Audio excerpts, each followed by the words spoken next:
So, to start off the webinar today, we're going to look at an introduction to positive behaviour support. And I bet some of you and a lot of you in the group have got some knowledge around positive behaviour support, or if you think, oh, I don't, but you probably will, just from the experiences that you've got with your children, and if you work quite closely with school or any other teams like the autism team or Healthy Young Minds.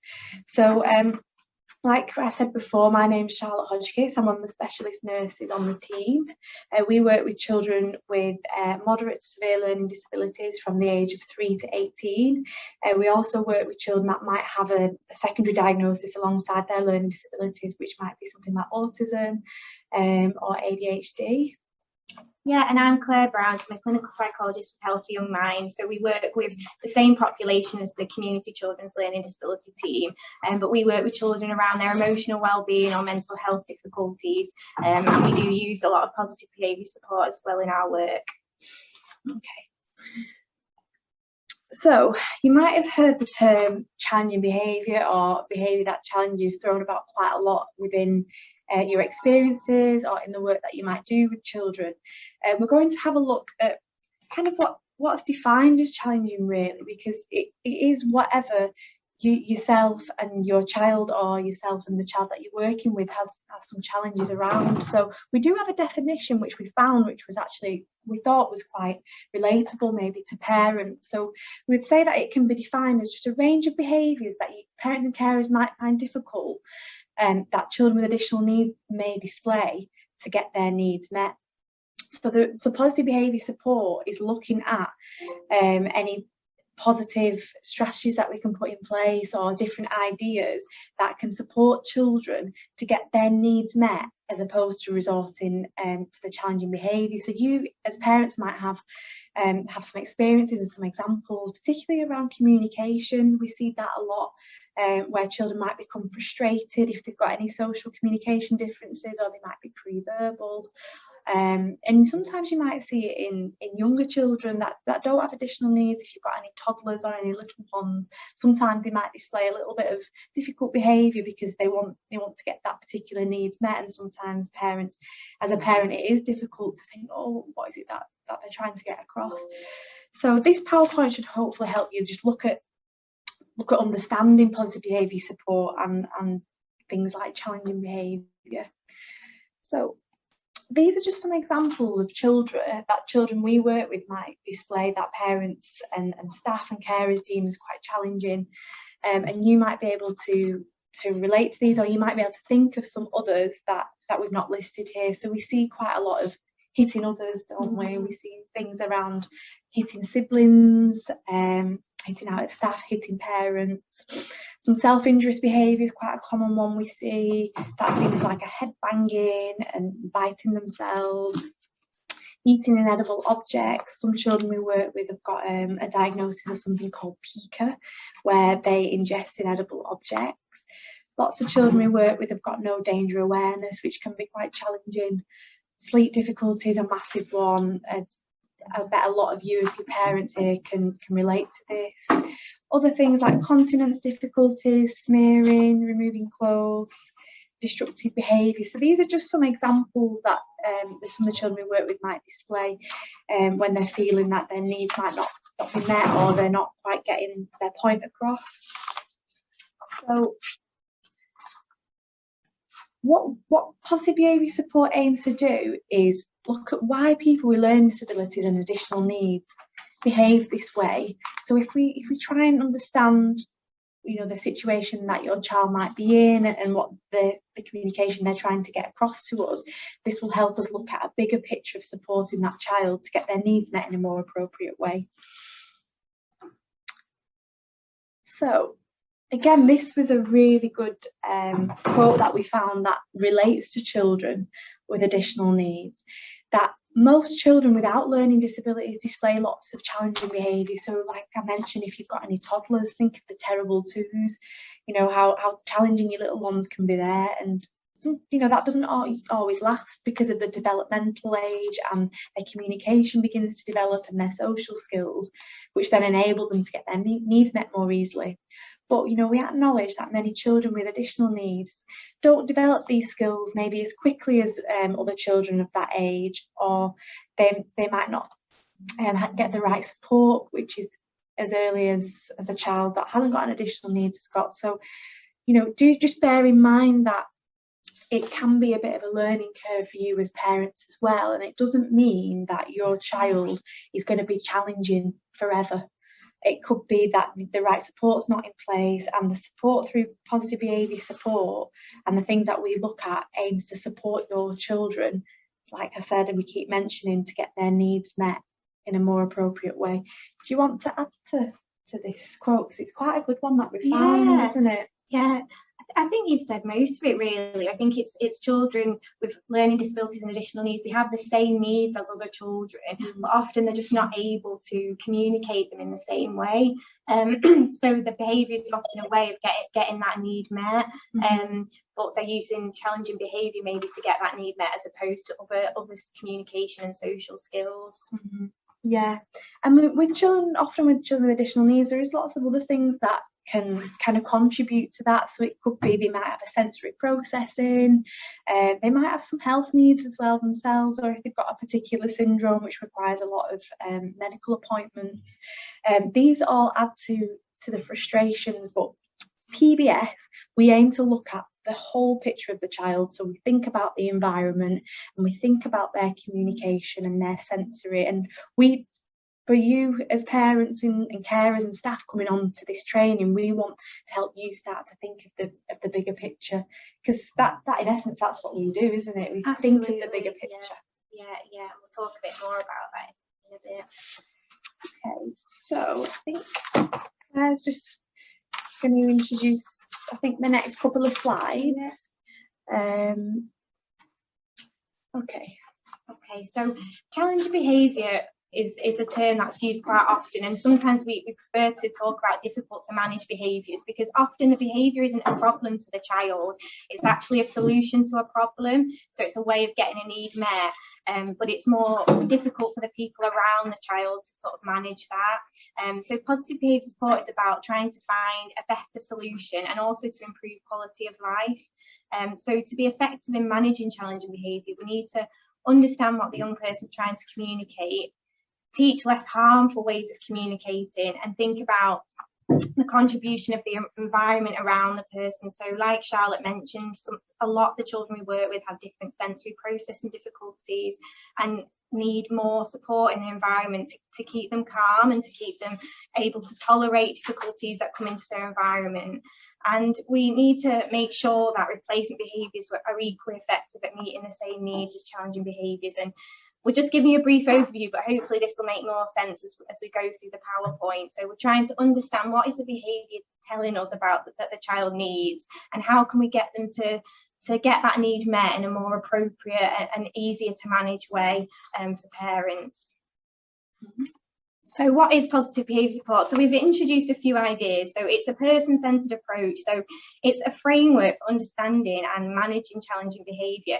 It's based on behavioural analysis and behavioural interventions, but actually it doesn't just focus on the difficult to manage behaviour. It really tries to understand the person as a whole and look at ways that we can increase the child's emotional well-being, increase their self-esteem, give them more opportunities in their day-to-day life, and teach them new skills, because we know that if a child feels good about themselves, is having lots of good fun opportunities in their environment, are learning new skills and becoming more independent, we know that actually their difficult to manage behaviour is likely to reduce.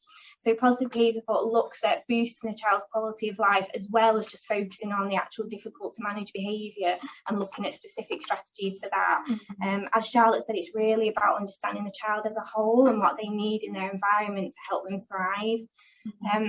So sorry. Yeah, I was just going to say that it's heavily evidence-based PBS, so it is used. It's probably used widely across more so the maybe more different parts of the world. PBS is used, but it's used a lot in children and adults, LD services, learning disability and autism services. So it's not just something that we just do here in Stockport. It's across the board, and it is. And over the last couple of years, it's really come out, positive behaviour support, as a proactive measure to support behaviour change, really, as opposed to just thinking about dealing with the behaviour when it happens. We want to unpick it and support prior to the behaviour happening. And the aim of positive behaviour support, which I say to parents when I work with them, is if you think about, we want to reduce the behaviour as much as possible. I mean, ideally, it'd be fantastic if we were able to, to give all these strategies for the behaviour to just, cease completely. But we acknowledge that things happen in life. So if we have that in mind, that what we do is to reduce it as much as possible, then we're definitely on the right track. Definitely. So a positive behaviour support is underpinned by sort of key principles. So one of them is that behaviour serves a purpose or function. So we have mentioned this, and we're going to keep coming back to this because it is the key point in positive behaviour support. So challenging behaviour is meeting a need for a child. So it's them communicating something that they need, an unmet need. It's their way of getting something that they need in that moment. So it's a form of communication. And as we've said, particularly for children with additional needs, children with autism and learning disabilities, they often do have difficulties in social skills and expressive communication, particularly when they're feeling stressed and their arousal's increasing. Their ability to maybe communicate that need isn't often effective, or they've not got the skills to do that. So behaviour becomes an easier way to get that need met. So positive behaviour support says that behaviour doesn't just occur randomly. There are triggers that cause behaviour, and there are things that keep that behaviour going. So it serves a need, that need is met, and then the behaviour is more likely to happen again. And it's a way of a child gaining some more control over an environment. And we know that children with learning disabilities and autism often don't have a lot of control over certain aspects of their environment. A lot of things are done for them, and they need a lot of support. So challenging behaviour is often a way of getting some control back over their environment and getting needs met. So when we talk of the function of challenging behaviour, we're talking about what those needs are that the behaviour might be serving. So research has identified 5 key areas, and I'll just give you a brief example over each of them, and we'll come back to this in the other slides. So one of the functions of challenging behaviour is escape. So this is when a behaviour might happen and it might lead a child to escape a situation that they're finding difficult to manage. So one example might be, and this happens quite frequently in, like, say, a lunch hall at school. It's busy, it's noisy, there's lots of stimulus going on. A child feels really overwhelmed. They begin to scratch the support worker that's sitting next to them, and the support worker says, right, come on, we're going to go outside for a walk to calm down. So that child then learns, by scratching the support worker next to me, I'm going to be able to leave a situation that I'm finding really overwhelming and stressful. And that behaviour is then more likely to happen next time they're finding a situation quite stressful to manage. Could also be around a demand as well. If you're given a demand and that child doesn't want to do that demand, then they might have like what I mean in that instance, the support worker said, right, eat your peas, scratch. Then okay, let's not eat them, let's go outside again. So it could be, you might see it with your little ones or the children you work with around particular demands. We see that quite a bit, don't we? Yeah, so it's like Charlie said, it's not just escaping a room, it could be escaping a demand or a that's in place, or a situation. Yeah. And it could happen before that situation, so that behaviour could happen on the way to the lunch hall, because it could be that the child is then diverted away from that place and they don't end up having to go in there. And because that behaviour has met that need, it is more likely to happen again the next time. So the next function that we talk about is attention. So this is seeking sort of an attachment or an interaction with a person. So it might be that at home a parent is in another room and the child's feeling bored or stressed or lonely or overwhelmed, and they start banging the head against something or hitting or throwing objects, and the parent immediately comes back to see what's going on and offer reassurance. So that child learns that when they're feeling that way, by using that behaviour, a parent is going to come straight away. And they might have tried other ways to get the parent's attention, but the parent might be busy trying to cook tea and have managed to sort of ignore some of those other cues, but actually doing that behaviour always gets the parent's attention to come and interact with the child. So again, they're more likely to resort to that behaviour to get that need met at that time. And we often say to parents, attention can be negative or positive, but it's still attention, so it's better than no attention. So sometimes parents will say, oh, but I come in and I'm not happy with them, and I'll say, stop doing that, so it can't be reinforcing. But actually, for some children, that's better than not getting any interaction at all in that moment. So that's still an interaction. Access to tangible, so this is where a child does a behaviour and they might get an object or something that is motivating to them as a result. So it could be that a parent's busy trying to cook dinner again, and a child starts to kick all the kitchen sides, so the parent says, oh, go and take your iPad and sit in the other room and sit down so I can carry on making tea. So the child again has learned that through the kicking behaviour they're more likely to get access to the iPad to sit down. So that's a way of getting that need met and getting access to that. You might see that so access to tangibles to get something you want from siblings, particularly again around iPad. Brothers on iPad or on the phone, the other child wants it, comes and hits them.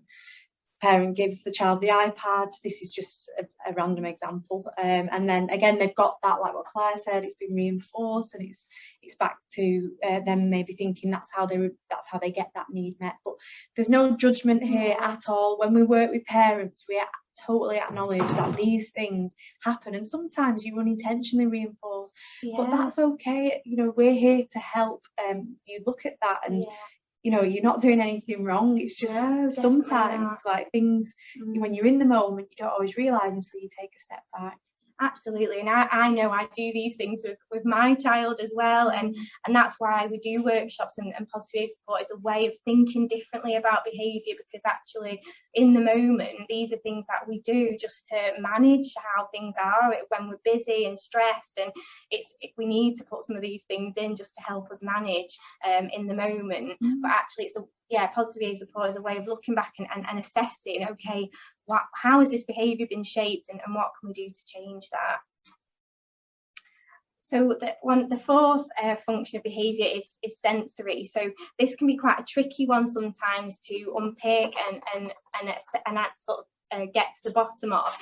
So often this is when a child is doing a behaviour because it makes them feel good, it's something that they enjoy doing, it's not to get a response from anybody, they're not gaining anything from anybody else by doing it, but actually it's giving them a sensation that feels good to them. And that can be things that are quite unusual to other people, but it could be things like banging their head, spinning around vigorously, flapping, even you know, throwing objects. Sometimes children can do that because they like the cause and effect, or they like how that feels to throw something. So sensory behaviour is not a child would be doing that in a room on their own, and they would continue doing that because actually it's serving an internal need, something that makes them feel good. It's not about getting anything from the external environment. And the last one is express emotion or a feeling. So this is when a behaviour is to express how a child's feeling. So it could be that they're feeling really frustrated and angry and they need to let that feeling out. But it can also be about pain and discomfort. So sometimes we might see children will hit their ears when they've got earache, or they might bang their head if they've got a headache. So again, it's about them communicating that something's not right, they're not feeling right, but they might not have another way of expressing that. You might see emotion come into play with the other ones. So say if a child, like Claire, you gave the example of the dinner hall, that child is distressed, they could be feeling anxious, they could be feeling quite distressed, so they also do something to get out of that. So when we go through further on into the webinar today, when we do the unpicking of the behaviour and the functions, you might think, yeah, there's a bit of attention and social contact there, but they're also very frustrated. So you'll see emotion as well. It tends to come in to override it really as well, doesn't it? And we're not, you know, by any means saying that these functions are standalone. Sometimes there's multiple functions that can be involved in a behaviour. So again, the dinner hall, it might be that not only do they get to leave the dinner hall, but actually someone goes with them, and that one-to-one interaction is really what they need at that time. So they're escaping the situation, but they're also getting a really positive interaction that's going to help them feel calmer and better. So sometimes the functions can overlap.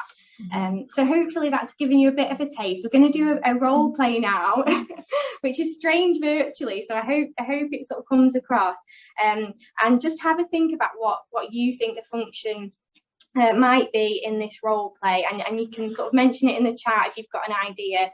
And I guess just to say as well, in the next PowerPoint they're going to refer back to the role play, so also be sort of trying to take it in and remember it, because I think they will be asking you some questions about it in the next PowerPoint as well. So we'll just set the scene. So I'm going to be the parent and Claire's going to be my child. So like what Claire mentioned earlier on in the PowerPoint, PBS thinks about the environment as well and what that child and parent might be experiencing. Again, we will go into this in more detail. So the environment is, it's after school on, say, Friday, yeah. Friday after school, 3 o'clock. Mum needs to go into Sainsbury's. She needs some bits, she needs some milk, she needs some bread. And the child, you've just picked your child up from school and they're with you. So if you think about your child after school, or children that you might work with in school, what they're like towards the end of the day on a Friday. What I'm like at the end of the day on a Friday. Yeah. Okay. Right, Claire, come on, we're just going to go in for some food. No, really, come on. I don't want to. No, come on, Claire. Come on. I just need to get some bits. No, I'm not. I'm hungry. I don't want to. Right, well, we'll pass in the cafe. Oh. Just get a snack, okay? We'll just burger chips. No. Burger chips. No, we're just going to get burger a snack. chips. You're going to have your tea when we come back. No, burger chips. No. Burger chips. Oh, burger and chips. Burger chips. Okay, right, there you go. Thank you.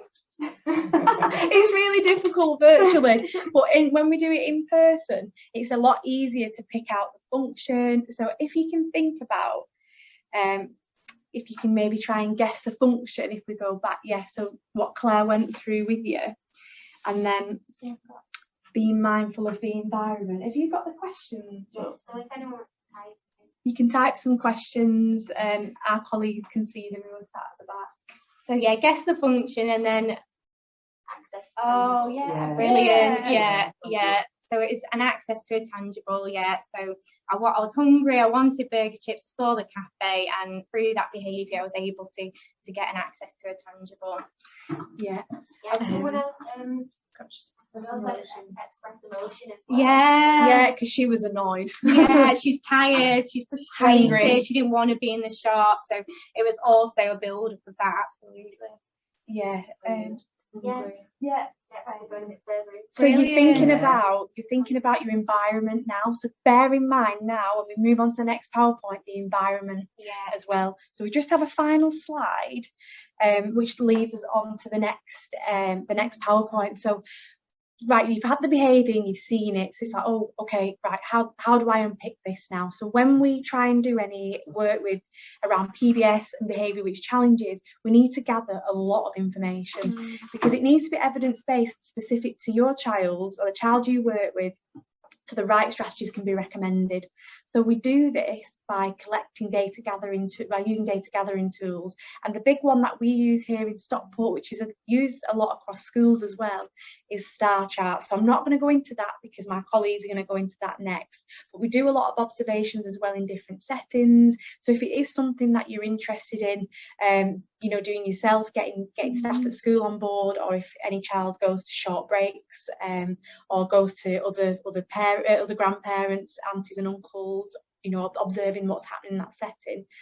But then we also do interview type questions, such as speaking to schools and other people. So it is a really multidisciplinary approach for positive behaviour support.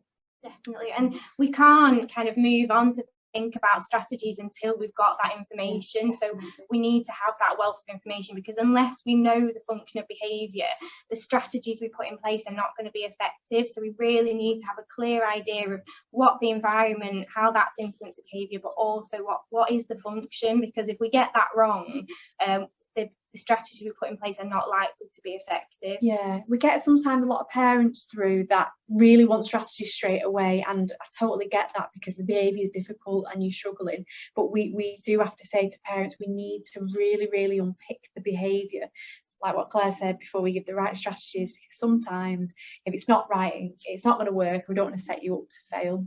Definitely. So is there any questions just from this PowerPoint? Yeah, I can see one Q&A there.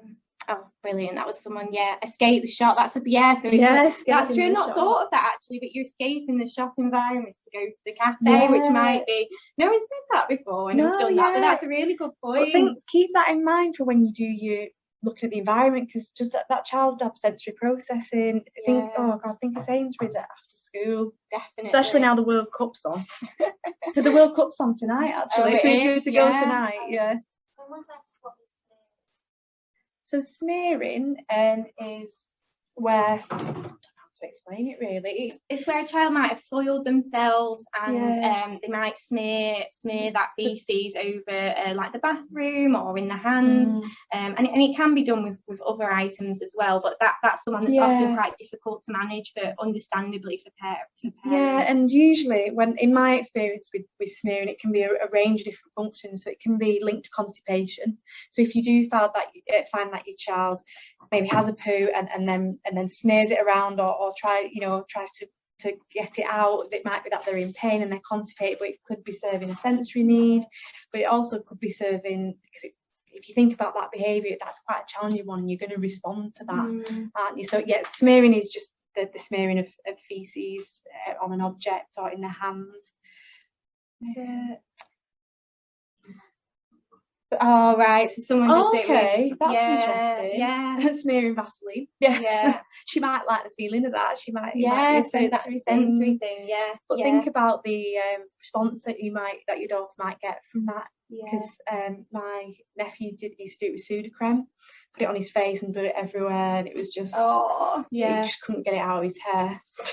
So with these things, we're thinking about how to teach children another skill of how to do it, and we'll come on to that further. But with smearing, it might be giving them the chance to do that in a better environment that's a bit safer. So letting them smear different textures that are safe, in a chuff tray or on a plate, so that they're still getting that need met, but in a different way.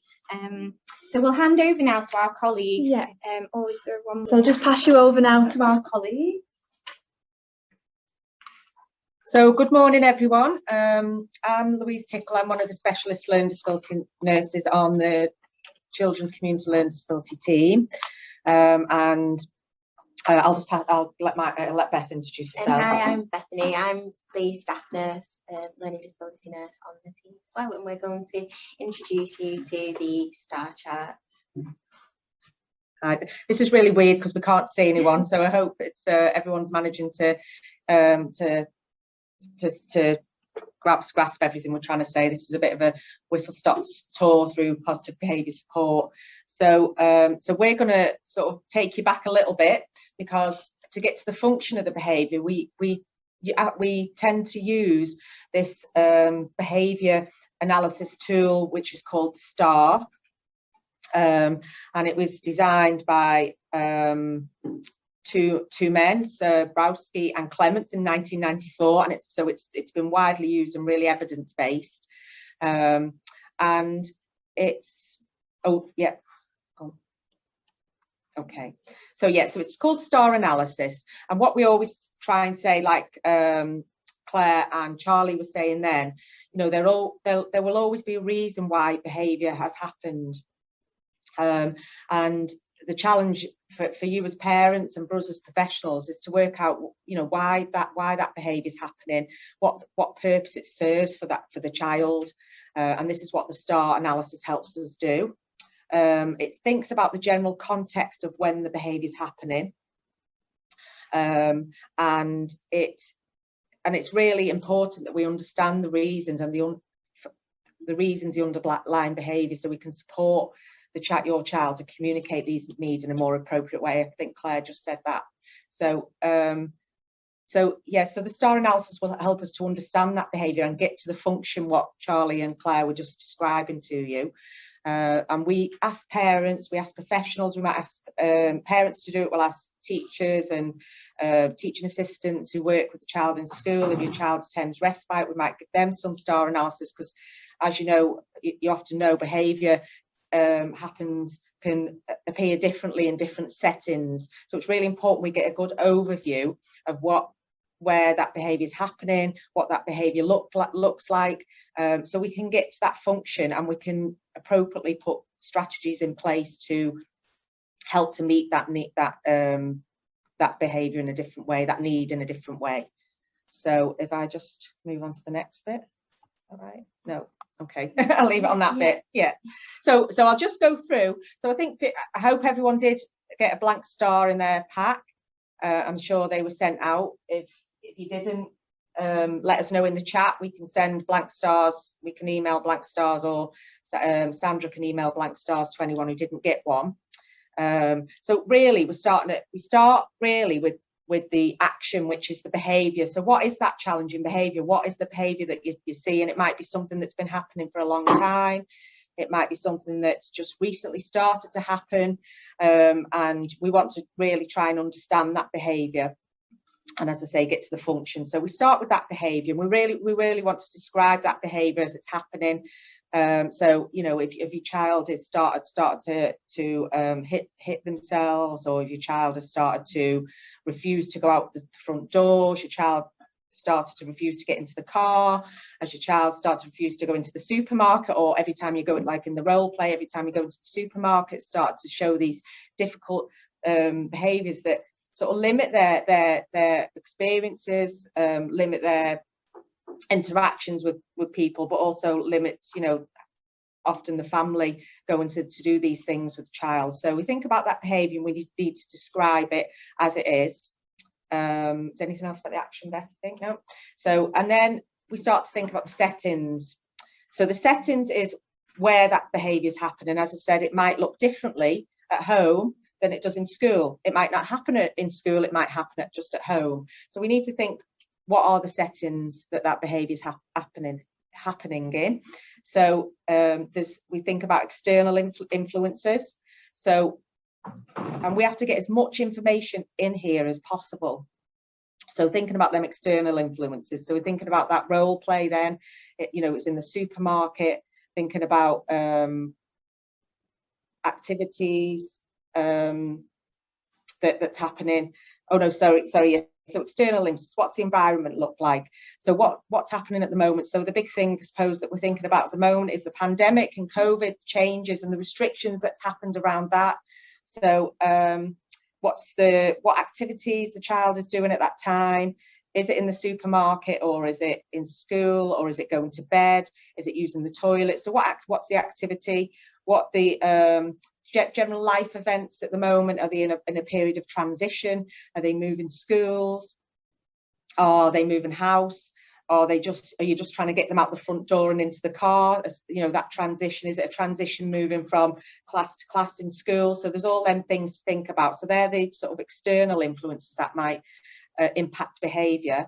But then we've got to think about them internal influences. And I think everyone picked up on the fact that in the role play that Claire said she was hungry. So hunger is a massive internal influence that, you know, you get that, we all get that hungry feeling. Tiredness, stress, anxiety, are they in pain? You know, their lack of social understanding in certain situations. So we need to think about all these things and get as much information in that settings bit as possible. I can't think of anything else. Beth, can you? Well, we'll go a bit further into settings in the next slide. Oh yeah, you do. So next we'd then look at, so we've got the action, what it happened, and we've got the settings, what was happening, you know, for the child and yourself, and in that environment. We then look at the trigger. So the trigger's what happened just before the action happened.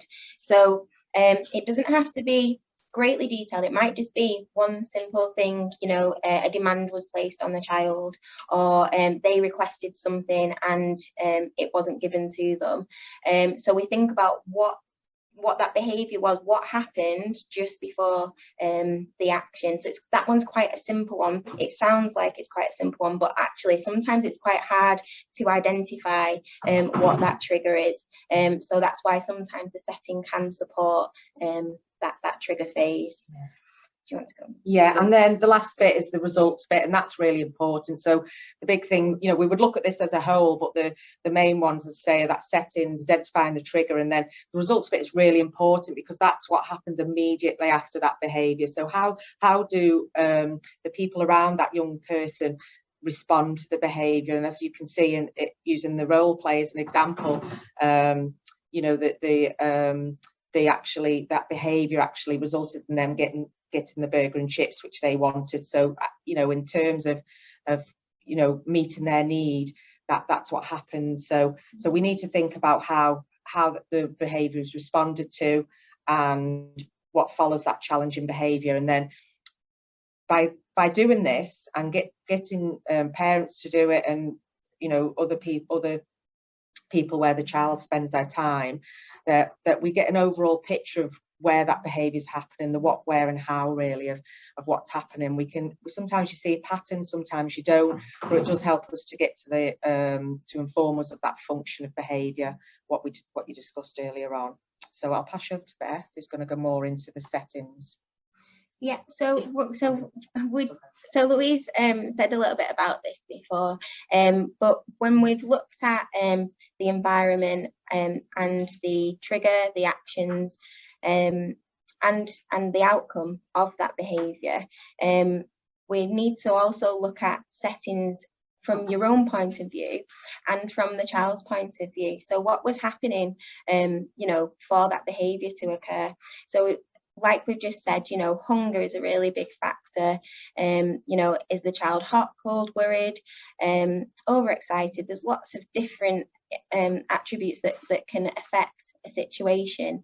We need to think about, you know, are they trying to communicate something and they're having difficulties with that, and that's causing them to then become anxious or frustrated. So all these factors really are important for us to understand why a behaviour occurs. We also have to think about our own emotions. So when something's happening, and we'll go into this a little bit in future slides, we look at the behaviour curve, and that talks about how when our behaviours change, how we can sometimes go into fight and flight mode. And that means that, you know, when something's happening, say we're in a supermarket, like we said before, and it's a really stressful environment, those aspects of that environment can then really unsettle us as well. So we need to think about that as well. You know, how were we at the time? Were we hungry? Were we getting anxious because it was a really busy environment? And all these things then will really help when we complete that star chart to understand why it happened, why what happened did happen. And then the environmental settings. So again, thinking about the time of day it was, what had happened maybe prior to that. You know, it might have been that the child had a really busy day at school, and then their usual routine was a little bit changed because they might have gone to the shops that they don't usually go to. So all these aspects are really important when we're completing a star chart, because they really help us to have an in-depth knowledge of what's going on, and then we can reflect on that, and we can also, you know, put that into our plans. And so now we're just going to talk about the role play that you went through before with Claire and Charlie, where they went to the supermarket and they got the burger.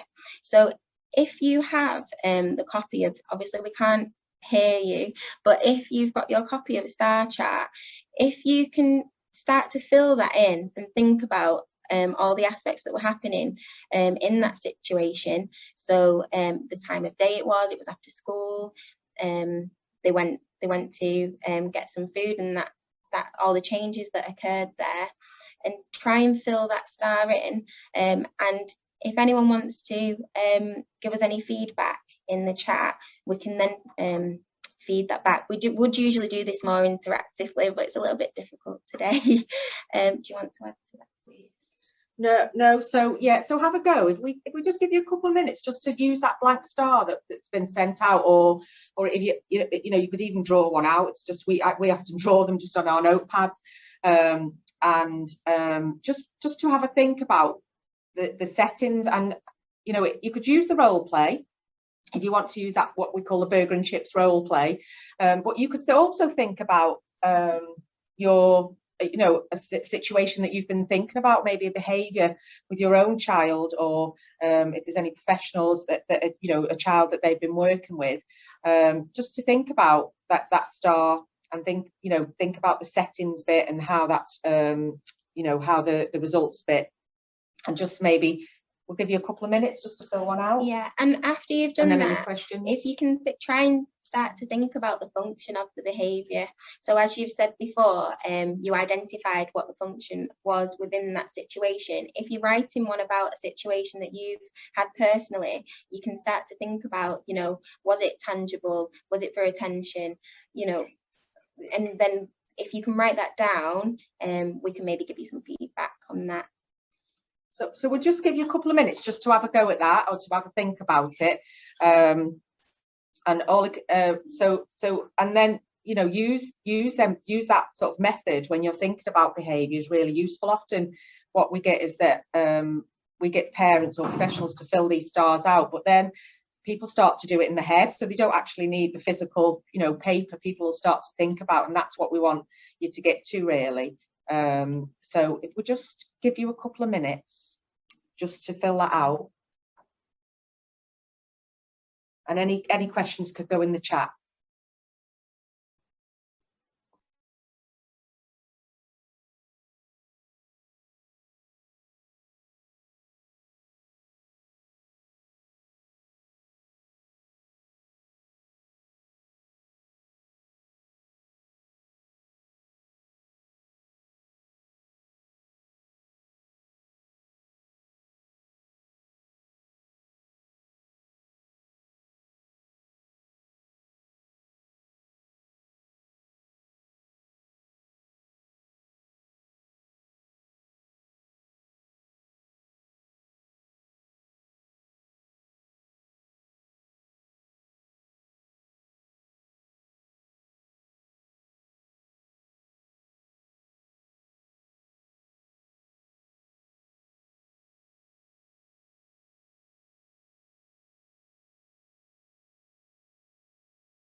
I've just had a comment that someone can't get back on the star, so I'll just go back to, oh, it's just back that way, isn't it?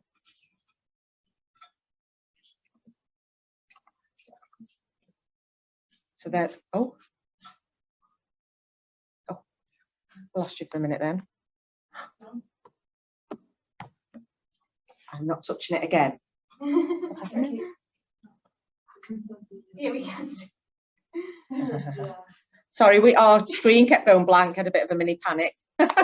So in my settings, I started to panic then, my arousal levels went up. Okay. So we have got some examples in the chat, which is really good actually. So what we could do now is we could have if we have a 5-minute break, unless anyone else wants to put anything else in the chat that we could address that. Yeah, so the child.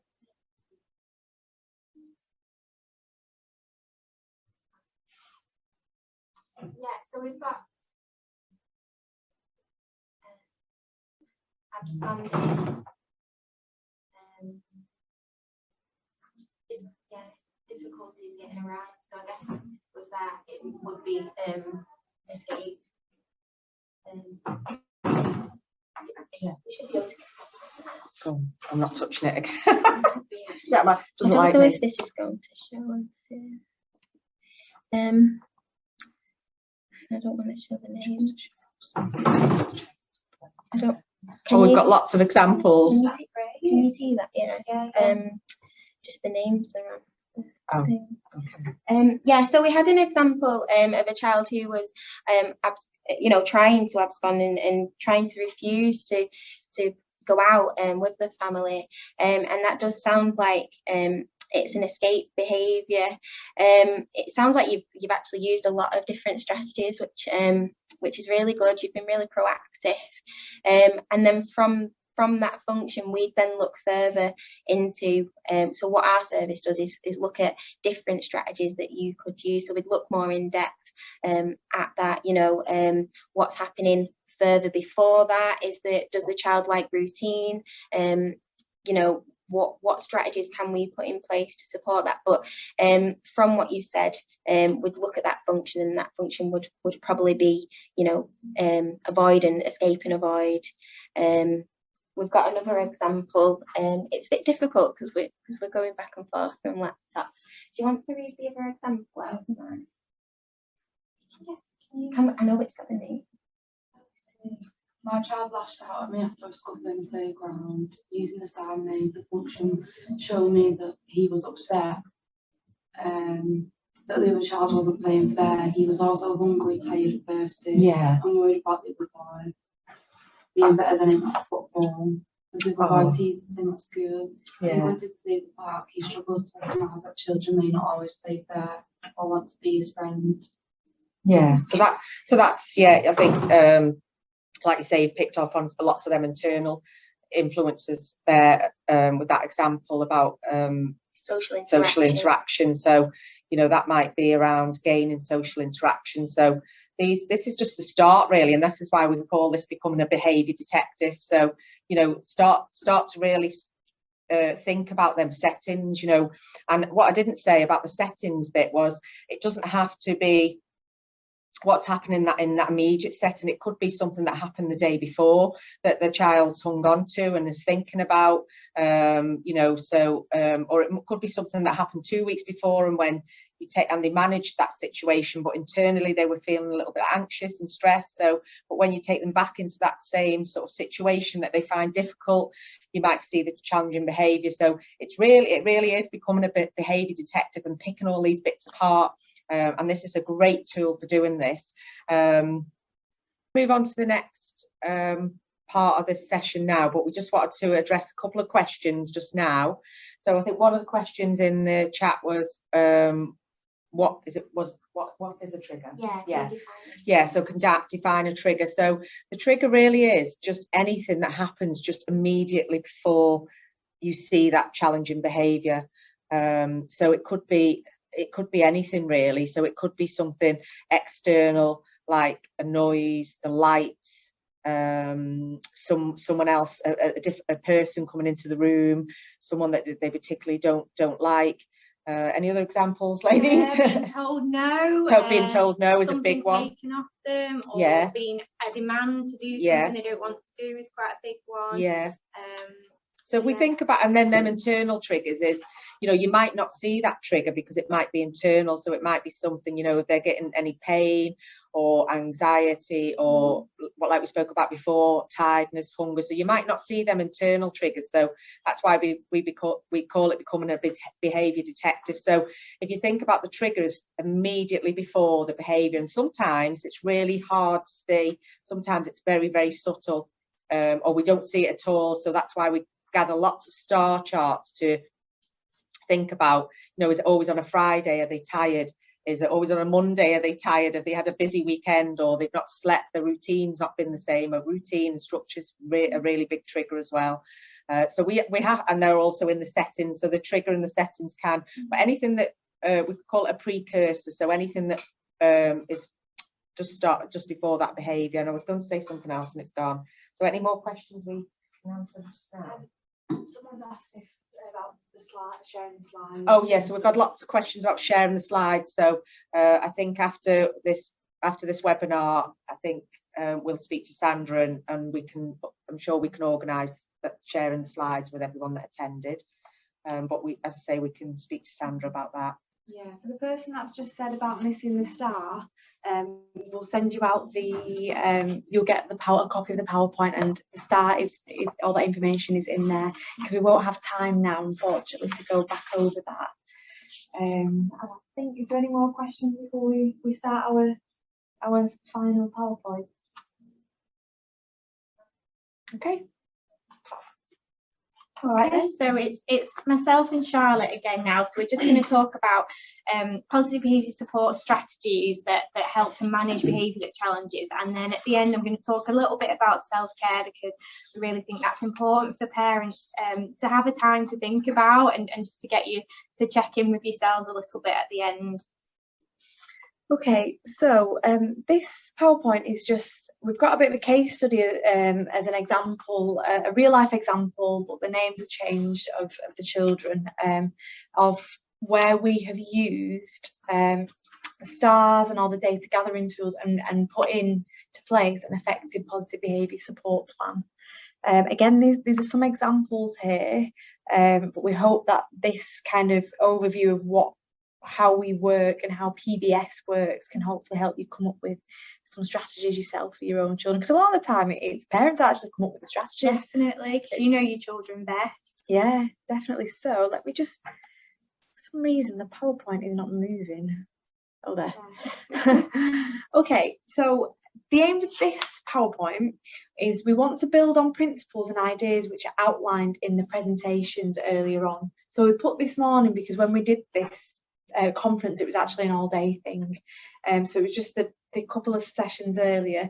So for example, using your star analysis, and I mean, I know it says here promoting self-care, which Claire, we've just changed things around a little bit, so Claire will go into that, because like you mentioned, Claire, your own self-care as a parent is massively important with behaviour. We want to help you develop strategies that are appropriate to manage the behaviour that challenges for your young person, and for you to develop confidence in using positive behaviour support strategies. So that is ideally what this whole webinar is actually aimed at today. Okay, so this is a pretty good visual that we put together last time we did the conference.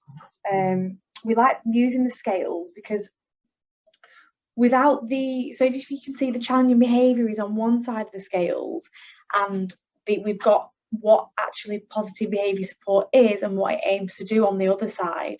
So without the other side, without these things on the right hand side, we believe that challenging behaviour can be maintained if the right things aren't in place. And like what Claire mentioned earlier on in the first PowerPoint, we're looking at things about improving health and well-being of your child, but also of the family as well. You're the people that are the kind of the driving force of behaviour change, so you guys have got to be in a good place as well. We want yourselves and your children to feel valued, to build on positive relationships, new skills. PBS is a massive part of that, is building new skills, and a lot of it is communication skills.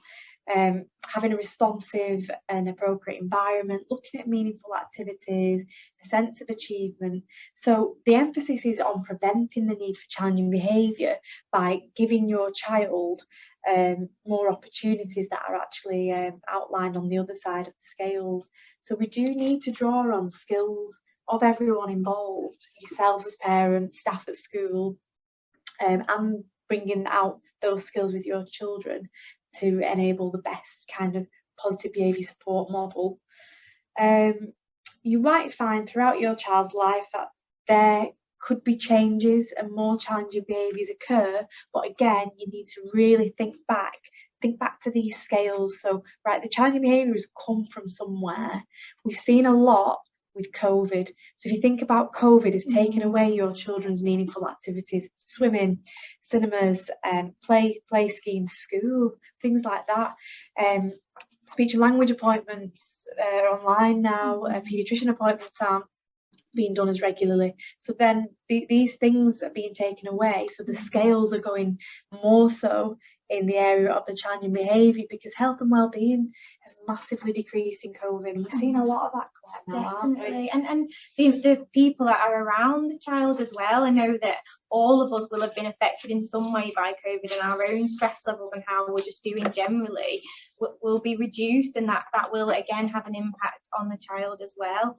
And what we're able to do, like Charlie said about, you know, the different activities and things, and structure and predictability, they're all really important things that help to balance that out, and that's just not been possible really the last year.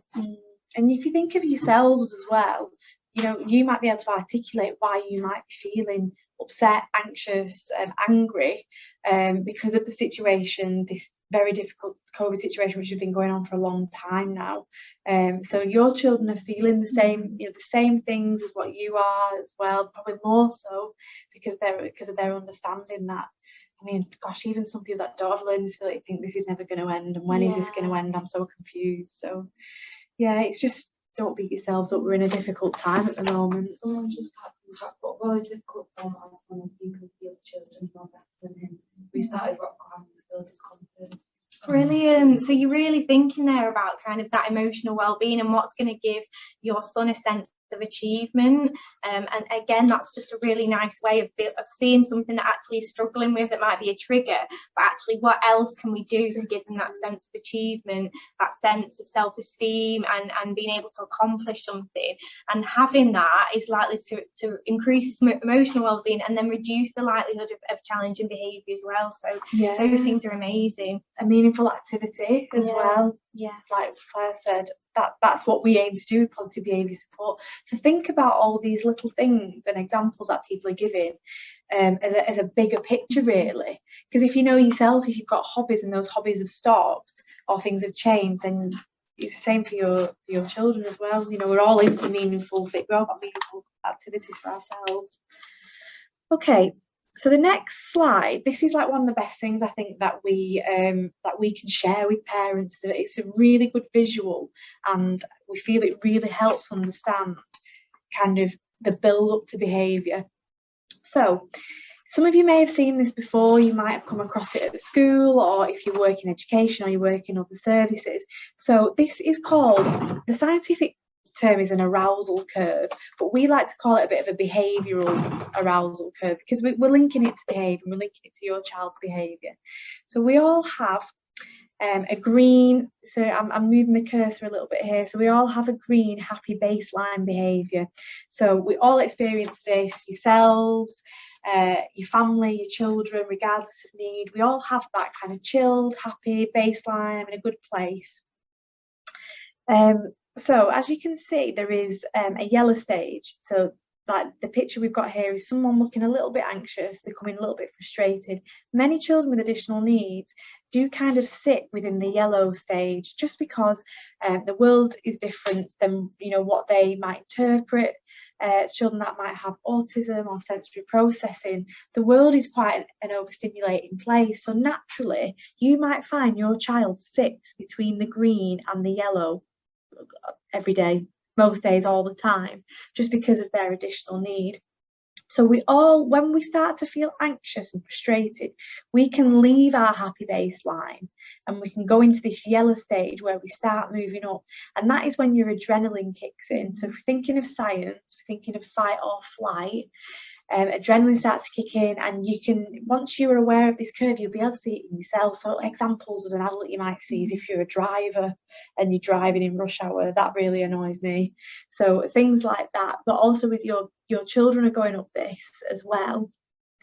So there might be something your child's quite happy and something has started to trigger that behaviour, whether that is an external trigger, someone has said no, or an internal trigger where they're not feeling very well, or they have autism, or they've got a significant learning disability where they struggle to get their needs met. But be mindful here, there is a double-edged arrow. So what we do as parents, carers, staff can impact on which way the behaviour goes. So if we put the right things in place, we can de-escalate that behaviour, we can bring that down and bring that child back down to green. But also we might do some things where we think it's right, or it might be an unintentional thing or something in the environment which sends your child going kind of hurtling up to red, where it's like, this is where the crisis behaviour is. So as you can see, when there is that peak, and when a person is in red, that is the crisis behaviour, that is the challenging behaviour. Things we see are like hitting, running off, stripping off clothes, becoming extremely distressed. That is when a child is in crisis. And you as a parent as well will be going up this curve as well. So you think, oh God, here we go. And then the child, as your child's going up, you're also thinking, oh, I'm feeling anxious, something's going to happen. So you're kind of up there, your adrenaline's running, your fight or flight system's going to kick in shortly. So if you notice, when in the red box, there's no arrows. there's nowhere you can go apart from forward, apart from towards the blue. So when a child is in crisis, it's difficult, and you'll be able to relate to this yourself. Things don't compute. So it might be that you're trying to de-escalate the situation, it's not happening. The best thing to do is ride it out, kind of ride that wave, because there's nothing you can do at that time to bring your child back down. You've got to go through the cycle to be able to come back out the other side. So we will go into strategies more. We've kind of broken this curve down, so I won't go into it now. I'll just go into the actual curve. So as your child or yourself starts to come out of that kind of crisis behaviour, we start to go down into the blue stage. So the blue stage is a bit of a depressive stage. So it's as the adrenaline starts to very slowly leave the body.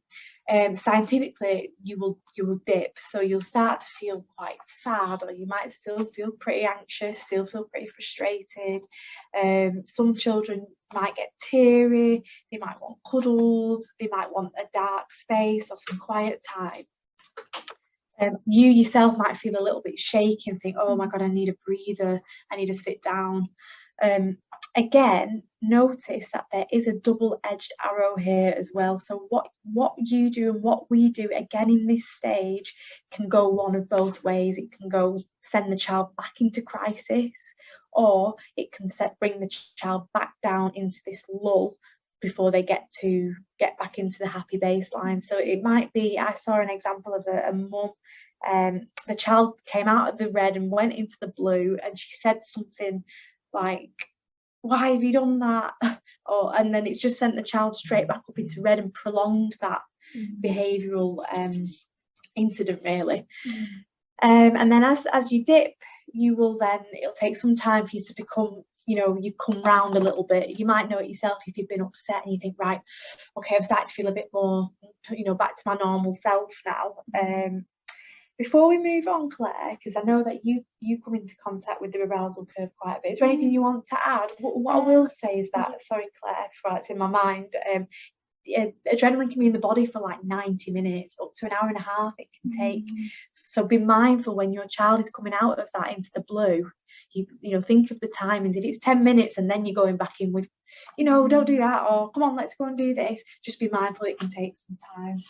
No, I think you've covered most of it. I think, the arousal curve, the timings will be different for different children. So sometimes, as Charlotte mentioned, the yellow bit is where we might be teetering on red.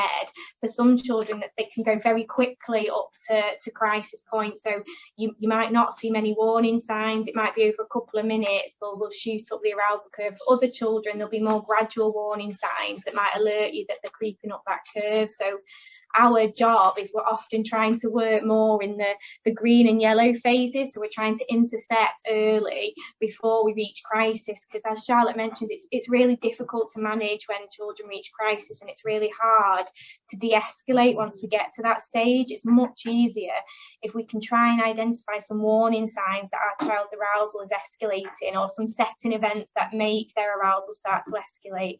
We can intervene earlier then, and it's much easier to de-escalate behaviour at that point than when children reach crisis. And things that trigger, we talked about triggers before. If a child's in the green zone, certain things might not trigger their behaviour. So they might be able to tolerate being told no when they're in the green zone. But when they're in the yellow zone, if the setting's noisy or there's lots going on and you notice that actually they're already in yellow, something then might become a trigger. So being told no in the yellow zone might continue that arousal. So that's why it really links back to the star chart, and thinking about how different triggers might affect in different stages of the arousal curve, and why we might have to change our approach to a child depending on what stage they are. So we're not going to be trying to teach our child new skills when they're at a yellow stage, definitely not at a red stage. We want to be working when the tolerance is highest in the green stage. So that's why it's really helpful to be aware of where our child might be at different points. That's a really good point, that, actually, which leads us on to kind of our little plan.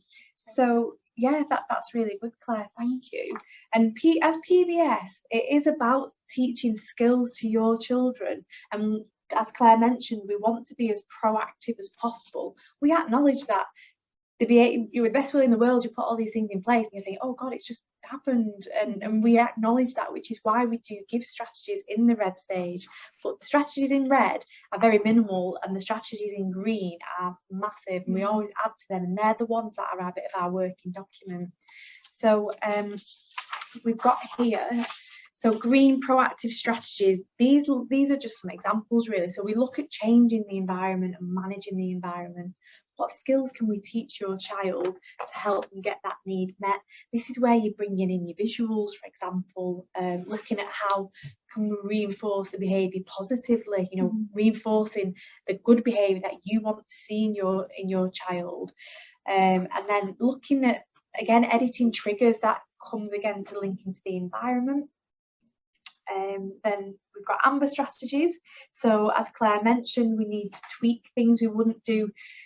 So like the skill teaching probably wouldn't take place in amber, but that's when we start to look at maybe these little things called behavioural whispers, where it's like, oh, there's something niggling here, we're getting a bit of a warning sign. What's your child trying to communicate? And things like distraction and redirection might come in here, or things like you can still keep some skills in there, I suppose. Instead of maybe saying to your child, right, you've got your pecs and you're going to make a choice, it might be you as a parent takes kind of charge of that choice and directs them.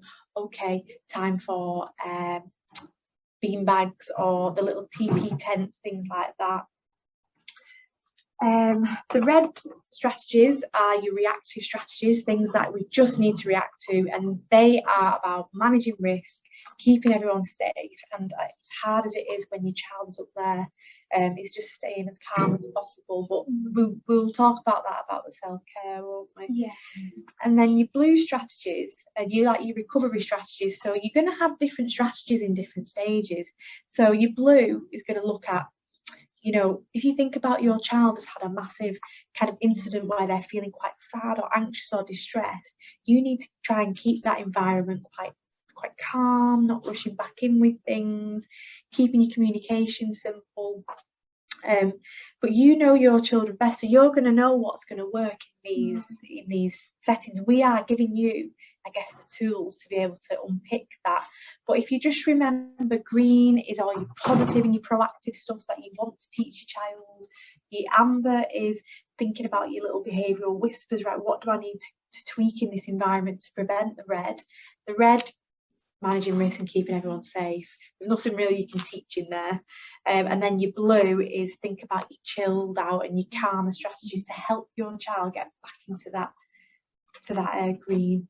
Is there anything you want to add before I pass you over to Claire? I guess it's just to say that, you know, one of the reasons we don't try and teach skills or use lots of language when we're sort of getting into red is because actually, as Charlotte mentions, our adrenaline's flowing at this point. So actually, you'll know yourselves from when maybe you get into the red sometimes, but definitely for your children, our ability to process information when we're at red is massively reduced, particularly sort of lots of verbal information. So, you know, often parents want, and we totally understand that, to try and teach the child a lesson once they get to red, but actually child's probably really not going to take that information in at that point because they've got lots of adrenaline rushing through the body and they're in fight or flight mode. So actually it's not going to be beneficial at that time. They're not going to be able to take that information in when they reach red. So we'll move on to the next one. So we've got a case study that we're going to talk through just to help you put some of this into kind of a context, really. So Bessie is 7 years old and she has a diagnosis of autism and she's got a severe learning disability. Bessie is pre-verbal, she uses PECs, some Makaton and objects of reference to communicate. She also understands simple requests, for example, shoes on. Bessie enjoys trampolining, outdoor play and loves sensory activities.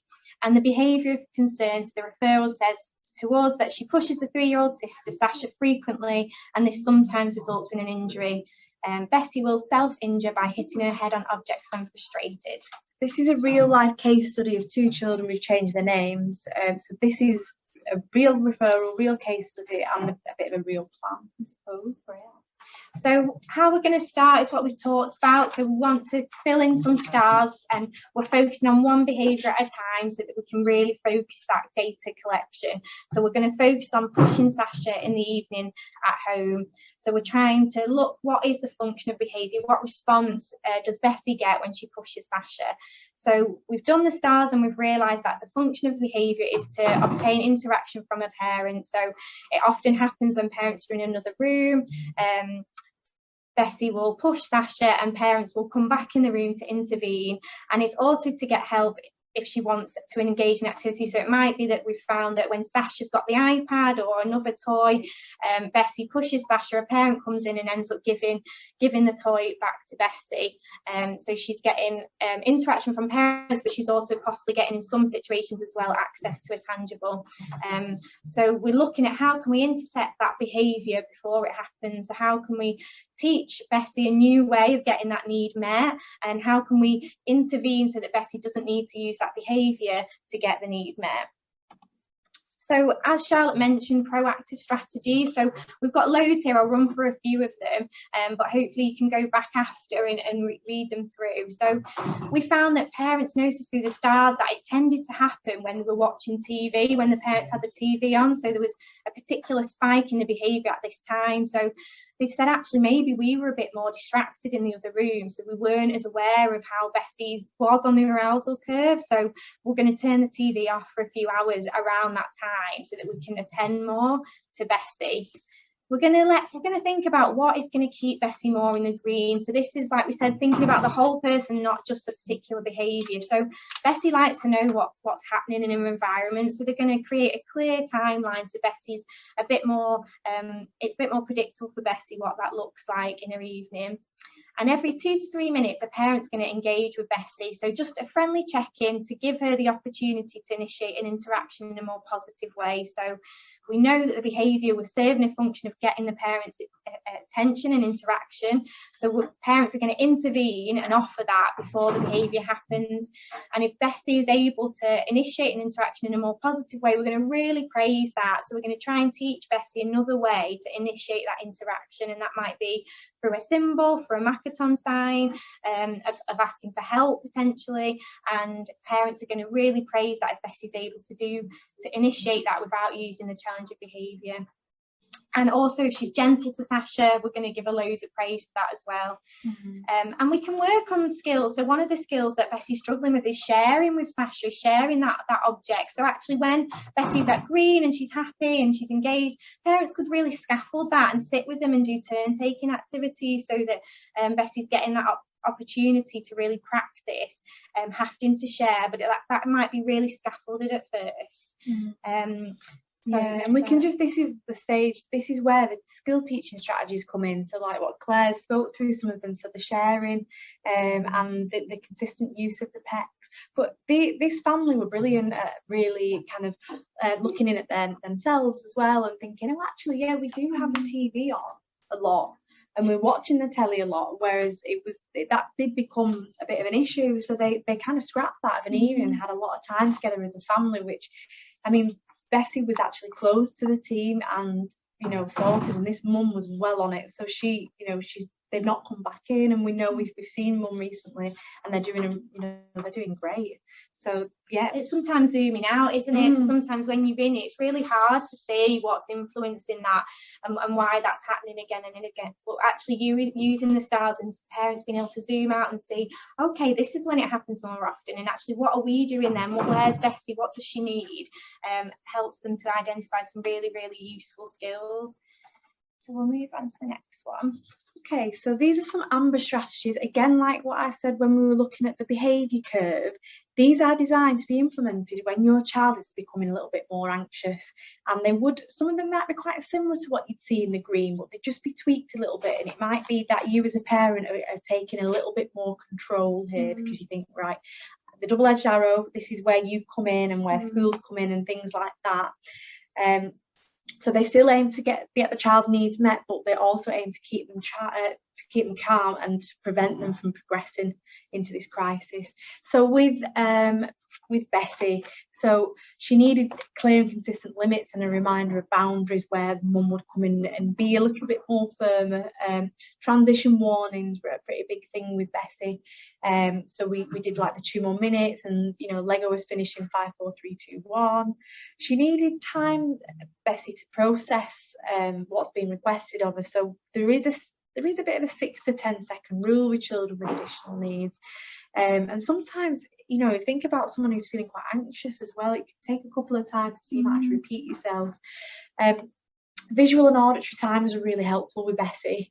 And it might be that I think we took a step back with her when she started to become a bit anxious, and instead of having the PECs, we'd get the first and then out, so she's being reminded about what is expected.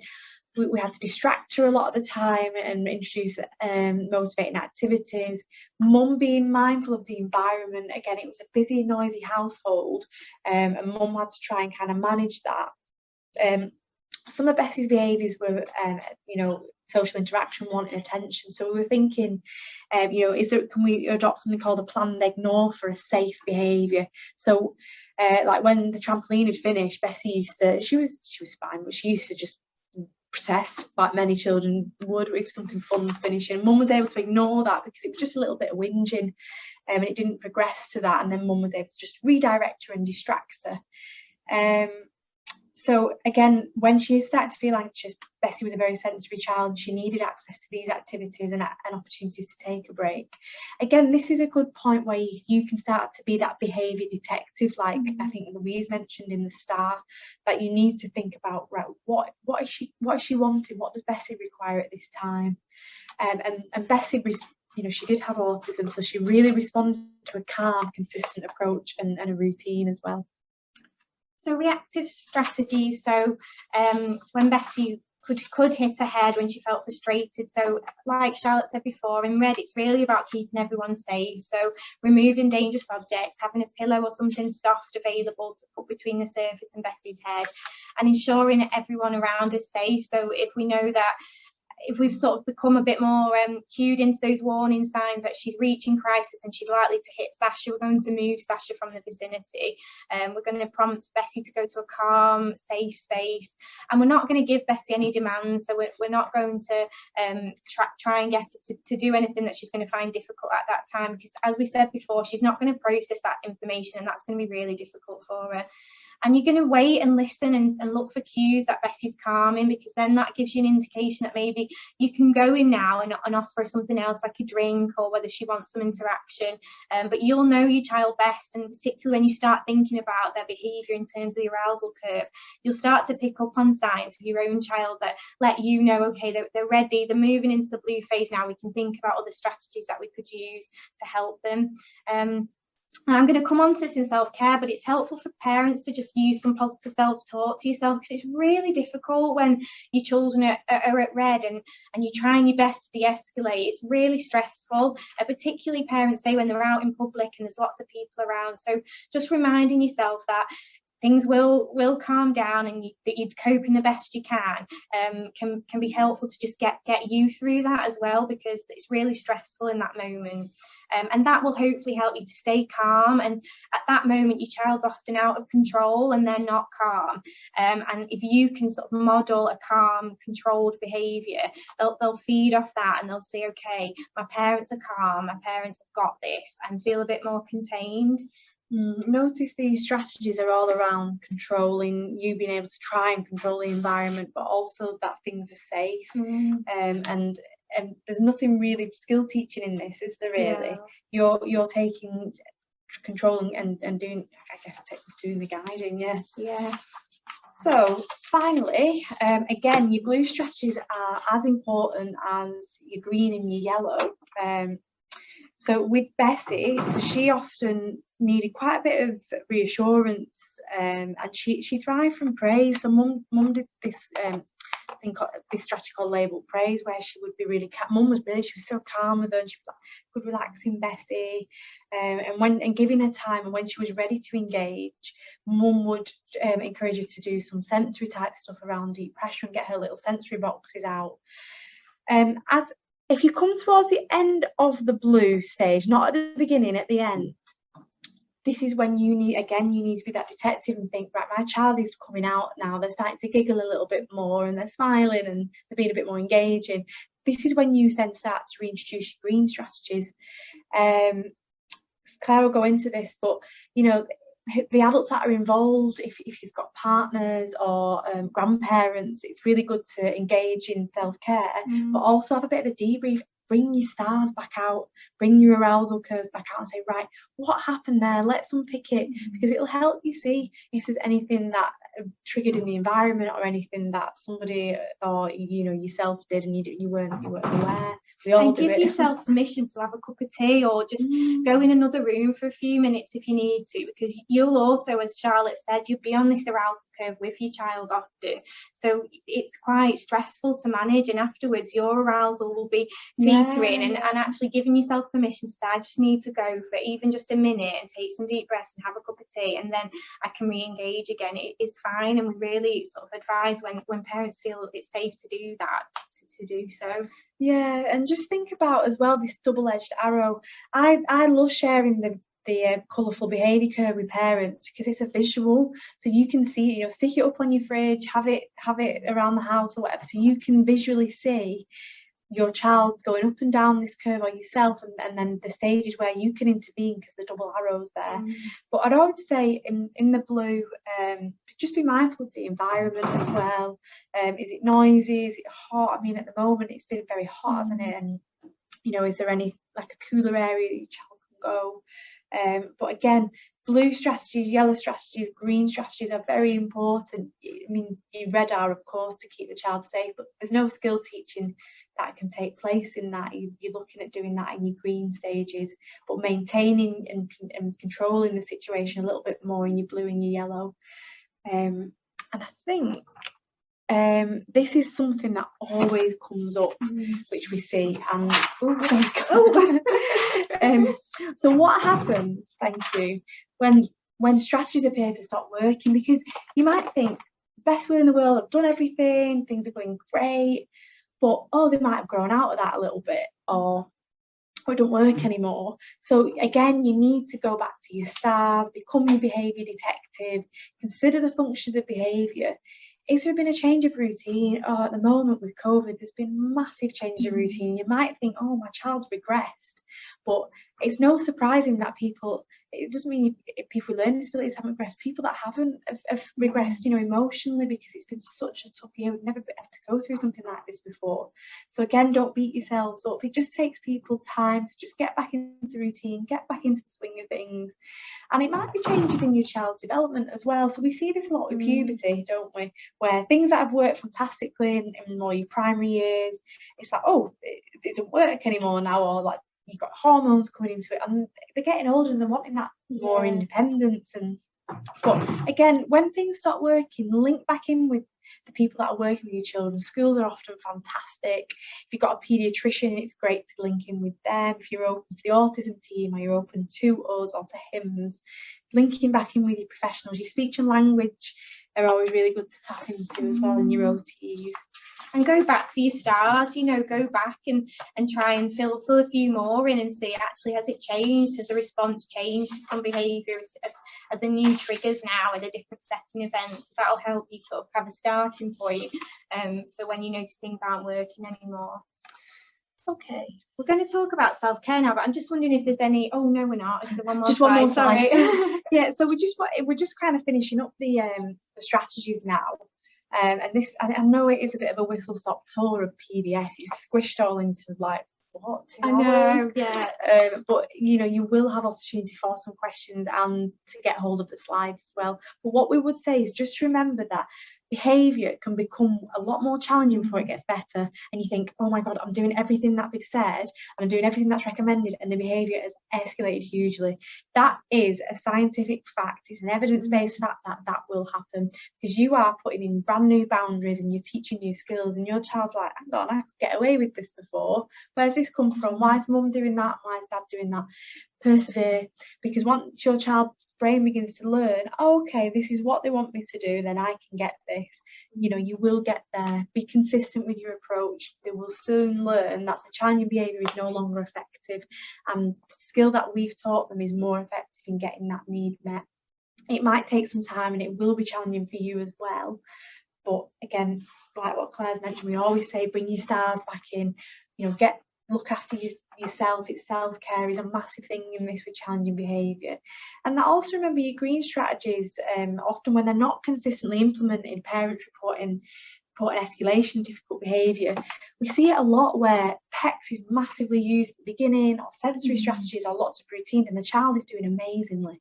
So the parents think, we do it with ourselves, we do it with our own health. If you ever have physio, you think my back's all right now, so I'm stopping doing the exercises. Or, yeah, same with your children. So once you start, they don't really use the PECS that much anymore, you might see an escalation. But again, go back to your green strategies and think, right, I've stopped doing the sensory breaks, or I've stopped doing the PECS. Let's get them back in, and then see if the behaviour becomes a bit easier as it was before. And linking with them. There was a question about PECS and what are they? So it's just PECS. So we just Sandra has put what it means, but just to explain. Yeah. So PECS is a communication aid. So it stands for Picture Exchange Communication System, isn't it? Yeah. So it is. Well, it starts off with it might be photographs, but ideally what we see a lot in school with PECS is it's symbols. So it might be used as an activity where a child may request something to somebody. So it might be the child picks up a picture of an apple and they go to the staff member or their parent, and they're using PECS to request. But PECS can also be used as a parent or in school around choices, around asking for things and really building on independence. So it is actually a communication aid, but PECS are also symbols. So you might have symbols in your house, you might have symbols on a timeline, where they're essentially come under the PECS umbrella, isn't it? Yeah. So your now and next symbols. Some children use sort of what's now and what's next, and they're in sort of symbol or photo form. And some children use longer timelines. So they might have a full day schedule in picture form, and they'll take each picture off as they complete an activity. So it's a way of using symbols really in expressive and receptive communication, so to help a children say what they want, but also to help them understand a request. So staff might use a stop symbol to say stop, or a drink symbol to indicate a transition to go and get a drink. So they're used in lots of different areas. Yeah, and just think PECS stands for picture exchange. So if you think about the child is using a picture in exchange for something that they want, or the staff member's using a picture in exchange. So like I said, the stop symbol means we're stopping this activity now. So it's used a lot with children with additional needs and autism. But I guess, those communication strategies should be put in place in school, often with the support of a speech and language therapist as well. So it's really worth linking in with schools when you're looking at difficult to manage behaviour, to see what tools, what communication tools are they using at school that are working. Are there any you're using at home that school aren't aware of? And the same for sort of occupational therapy. So they might have occupational therapy sessions at school, or sensory diets that can be implemented at home. So we really recommend linking in with school, because they'll have information about your child that can help, and you'll have information about your child that might help school as well. So definitely linking in, and sometimes sharing star charts between school and home and sitting down and looking at them together can be really helpful, because it'll keep that consistency for your child as well. Yeah, and don't get hung up about if you think, oh my God, my child isn't using symbols at the moment. PECS isn't for everybody. It might be your child is at the stage of an object of reference, so they might bring you a cup, for example. This is an object of reference, and then it builds on that. But PECS and communication that comes and is guided from speech therapy. Yeah. So if you do have any questions around communication methods, touch base with education, touch base with speech therapy, or if you've got any little ones, health visitors as well, nursery staff. And some people say, their child is verbal and uses lots of verbal language, and are unsure if symbols can be helpful. But sometimes, as we said, when children move up that arousal curve, their ability to process verbal information is more difficult. So actually, symbols can still be really helpful at that stage for children who use lots of verbal language as well. Okay, so I think we've got a couple more questions. There's just one in the red zone. We struggle with keeping people safe as son throws things, gets very upset. We hold his hands. So I think it's just more about that red zone. How to keep them safe. Yeah, and it can be really difficult, and that's when it's good to link in with other practitioners sometimes. So this is, I guess, an overview today of what tools you might be able to put in place in home. But if you are struggling and you're struggling to keep your child and other people safe, it's worth speaking about what other services might be able to help you unpick that a bit more and give you a hand with thinking about some of this. Because this is the kind of children that we work with, and that sometimes it's absolutely okay that you might need some more support to use these strategies. Yeah, and it might be that it's not working for you and your child at the moment, what you're doing. So is there anything that you can maybe tweak? And I know it's hard when it's a difficult behaviour like throwing, but is there anything that you could put into place that, you know, you might be prolonging the behaviour by holding his hands, but then we don't know your situation at all. So it might be that, like what Claire said, if you can link in with, if you are concerned with your children's behaviour, challenging behaviour, or your own welfare as well, you know, do contact people at school, your health visitors, GP, paediatricians, and if you do have social workers involved, again, they know a lot about this kind of work that we do, particularly if you've got a disability social worker, if you're lucky enough. I think the thing is to remember is that the more we put into the green and amber zones, we prevent them getting to, you just said that. No. We prevent them getting to that red zone, don't we? So Yeah. you prevent, you know, you're trying to sort of prevent that sort of red zone. Don't know, could you hear Louise then? But she was just sort of saying, the focus of the work is in the green and amber zone, so that we try and prevent getting to that red zone, because you're absolutely right, and it's really difficult to manage when we reach that point for everybody. So if we can prevent it as much as possible, that it's a lot easier to intervene in the amber and the green zones. So, are there any more questions? Someone else asked a question. I think that they're asking if these behaviours continue into older years and adulthood. So it's just about the response.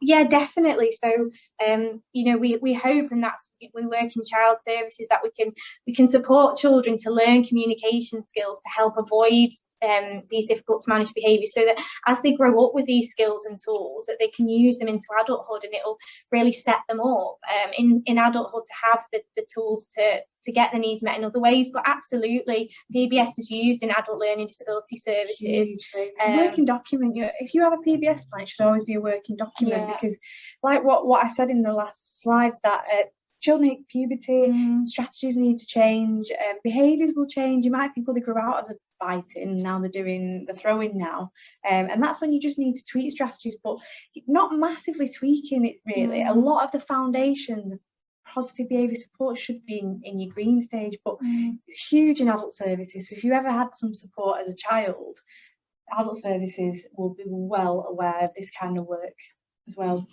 Definitely. So we're going to just touch on so we're just going to touch on the last bit, which is promoting your self-care, and we thought it was really important to get this into the slides today, because we know that it's emotionally stressful caring for any child, and particularly when you've got a child with additional needs who displays difficult to manage behaviour, it can really impact on parents' own emotional well-being and stress levels.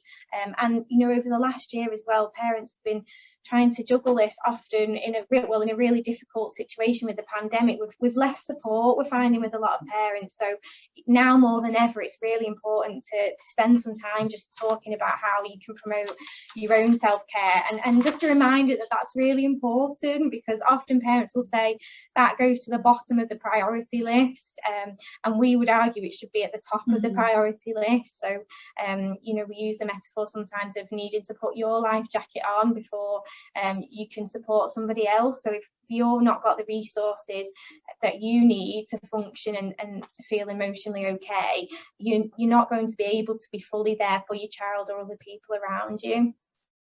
So it's about sort of charging your battery so that you've got the energy levels there and the resources to be there for your child as well.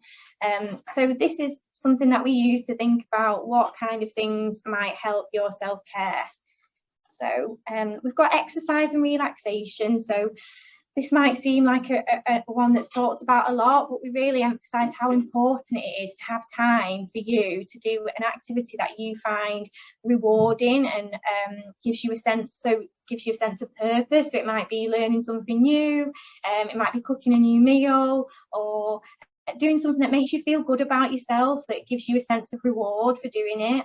Activities that you can really lose yourself in, so that you can just for a bit forget about everything that's going on around you. So for me, that might be reading a book or watching a good series on Netflix. For other people, that might be going for a walk, going to the gym. So an activity that you can really zone into and focus on. And activities where you connect with other people as well are really important, and we'll talk a little bit more about that. But we really emphasise, even if it's once a week, twice a week, trying to schedule in time for yourself to do these things will just give you a bit more charge in your battery, so that you've got a bit more energy and resources to then be there for your child when they are experiencing difficult to manage behaviour. Yeah, because once you're feeling in a better place, it's easy to tackle, certain things. So yeah, like what Claire said, definitely take some time for yourself. It is hard when you've got children, you've got a busy household, but you are as equally important because you're driving that behaviour. Absolutely, yeah. And the next one we've got is kind of negative thought management. So how we think and the thoughts that we have affect how we feel. And that then affects how we behave. So often when we've talked to parents about this, some of the thoughts that they say they can have when they're trying to manage difficult to manage behaviour is, it's never going to end, it's never going to get better.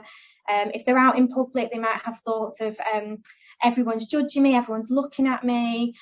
They might feel really guilty, like they're a bad parent, I'm just not doing enough. So these are thoughts that parents have told us that they've had sometimes, and obviously that can really impact how that parent feels. So they might feel stressed, they might feel guilty, they might feel overwhelmed, they might feel really sad or quite angry, frustrated, and that's then going to affect how they behave. So if you're feeling all those feelings and you're having all those thoughts going through your mind, then your response to difficult to manage behaviour might be different, and your response to other things in your life might be different. You might stop going to places because you might feel so overwhelmed that you feel it's not worth speaking to friends or going and doing anything, which can then have a negative impact again on the thoughts that you have. And it's really important to think of this cycle and how it links to your child's cycle as well. So if we're having those thoughts and feelings, we might then respond differently to our child. So we might be more likely to rush them because we're really having thoughts of being judged by other people out in the community. So we might try and rush them. We might be more likely to give in and say, okay, go and get the burger and chips from the cafe because we're just feeling like people are judging our parenting. We might be more likely to shout at our child or get annoyed. And that's then going to influence our child's arousal. Our child's arousal is more likely to escalate, which in turn is then going to feed back into parents' feelings and thoughts as well. So it can become a really negative cycle that's quite difficult to break, and one that's really understandable because it's so stressful managing these situations. So I guess some of the simple things that we say to start to try and do is come up with some positive sort of coping affirmations that you can say to yourself in those moments. So remind yourself that you've been there and you've done that before and you've managed it, and that although you're in the red zone now, you know that eventually your child will move into the blue zone. So just saying to yourself, I've done this before, I can get through this, it will be okay, I can talk to someone about it later. Trying to challenge some of those thoughts you have. So parents have spoke about feeling everyone's looking at them, and actually trying to take a step back and say, is that 100% true? Is everybody looking at me? Are some people actually looking in empathy and wanting to help? Because when we're in that moment, it's really hard to step back and think that. And if we're feeling that we're a really bad parent, again, what would my friends say if I told them that I was having that thought? Well, they'd probably say you're an amazing parent and you try really hard. And if I saw someone else in that situation, what would I say to them? And I'd probably say, gosh, what an amazing job you're doing to keep going despite having to manage this on a daily basis. Yeah, managing your thoughts is really hard, isn't it? Even when you're feeling in a better place, it's still really hard. So don't beat yourself up if you are experiencing these negative thoughts. What we would say, if you do really struggle with negative thought management, then touch base with your GP, touch base with the health visitor if you've got a little one. because it might be that you need a little bit more support than a kind of these more basic strategies. But yeah, you know, don't worry about if struggling with that. I think we all do a little bit. Exactly, it's really, and often parents will say, oh, when we do this in sort of a group session, parents will sometimes say, I didn't realise other people felt like that, and that it's okay to have these thoughts and feelings of guilt or frustration towards my child, and actually, yeah, it's really common for parents to have these feelings and thoughts. And as Charlotte says, if you've tried some of the strategies we've talked about, or you feel that it happens in other areas of your life as well, then definitely, you know, seek support for your GP, and that's really important to take that time for yourself and prioritise that as well. Yeah, that leads us quite nicely actually onto social support, really. And like what Claire said, we usually do these conferences and we do our parent groups with other parents face to face, so you can form that bond with another parent where they're like, my son does that, my daughter does that, and you're like, oh, I'm not alone. Whereas it is a bit difficult at the moment, but you know, as things start to open up, we've got PIPs there. I know that you've changed your name to PACTs now, but you know, you're all, the reason why you're here must be, you know, you're aware of PACTs and you're aware of, and you're wanting to find out more information. Do keep touching base. The coffee mornings in schools, hopefully we'll start again. There is something on Facebook called Stockport Send, SEND, which is many parents of children with additional needs. Again, with social media, take it with a little bit of pinch of salt, but there is, you know, groups out there. You know, talking to your friends, accepting help if you've got that from family and friends. But it also might be that, do you need extra support from social care? Do you need extra support from a short breaks provider from school? You know, tapping into that. We're all social creatures, I suppose, aren't we? So that support is really important. But if you do feel like you haven't got that support, you know, turn to the professionals that you've got in your life, your GP, schools, things like that. Do check out the local offer as well. I think you might have some information about the local offer, but if not, just, if anyone doesn't know what the local offer is, just mention it in the chat, and when we finish, because we're coming towards the end now, we'll explain what it is. And the last one, just very briefly, is just to work it out. So if you're feeling really stuck, if you're feeling really overwhelmed, sometimes just taking some time out to think about what is going on here. Is the small? Can I break this down into sort of smaller things that I need to work on that can help how I feel or what the problem is? And can I reach out, as Charlotte said, to anyone else or any services that can help? Because we work with lots of parents, and sometimes that first step of asking for help can be really, really hard. But we really say that actually that's what we're here for. And if you're feeling stuck and you've broken down the problem, you think actually I need some more help to figure this out, definitely reach out and seek help. Yeah, many parents feel very isolated because you might be in a group of people that don't have children with additional needs, and because your child is so difficult outside, you just avoid that, and then you become quite isolated. We hear that an awful lot, don't we? So it is, you know, important to, if you can, seek that social support from schools, if your child's in a special school, or from PACTs as well.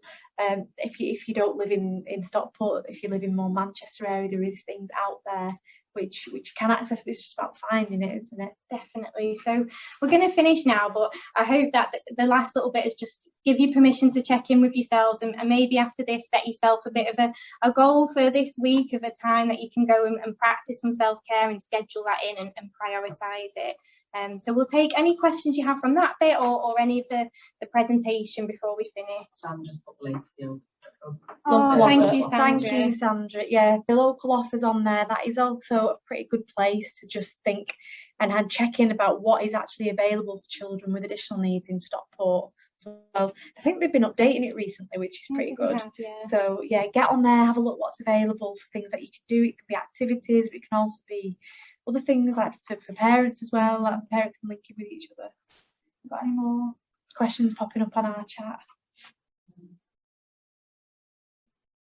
I don't think we can see. So there's one. So she says, my daughter is very verbal. Sorry. My daughter's very verbal. I hate you, and lots worse. She feels like it's almost a habit at times. How can we stop this so that it go star and find function? Yeah, if you've not already had an opportunity to, that is a behaviour that you've identified your daughter doing. You know, using the star that we've spoken through now, you know, using that to unpick the behaviour. You need to be that behaviour detective to find out what the function of that behaviour is. But if you're seeing this behaviour in a number of settings, whether it's at school or with other family members or if support staff, things like that, then do link in with them, because they can really help you unpick the function and come up with the appropriate strategies. And it can sometimes feel like that particular behaviour like that is the star appropriate because it's verbal, it's directed at a particular person, but actually it's still really important to think, what response does that behaviour get, what triggers that behaviour, because actually you could really understand a lot more about why it's happening and what your child might need prior to that happening to prevent it happening as often or as frequently. Okay.